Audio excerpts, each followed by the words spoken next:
এখন দাঁড়িয়ে আছি $5 মিলিয়ন আসল টাকার উপর, বিনোদন ইতিহাসের সবচেয়ে বড় পুরস্কার।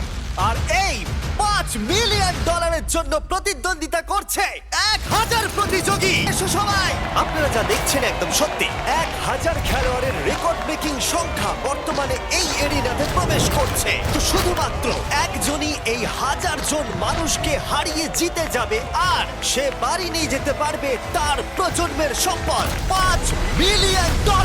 গিফট গেমে তোমাদের স্বাগত। আমি অনাথ আশ্রমে বড় হয়েছি, আর এই $5 মিলিয়ন জিতে আমি সেই সব বাচ্চাদেরকে সাহায্য করতে চাই যারা আমারই মতো আমি অনাথ। যদি $5 মিলিয়ন জিততে পারি, আমি আমার বাকি জীবনের জন্য প্যাসিভ ইনকাম করতে এটি ব্যবহার করতে পারি। এটা জিতলে আমার বাবার রিটায়ারমেন্টের পরে এটা আমার কাজে লাগবে। আমি জিতলে আমি আমার কমিউনিটিকে সাহায্য করতে পারবো। আমি জিতলে এটা আমার পরিবারের আর্থিক অবস্থাকে উন্নতি করবে। অনেক বোকা মানুষ আছে যারা টাকা দান করতে চায়। আমি জেট স্কি আর গোল্ড চেইনস কিনবো। এর জন্য আমি মরতেও রাজি আছি। $5 মিলিয়ন জন্য আমি মরতেও রাজি আছি। এটা ক্রেজি হতে চলেছে।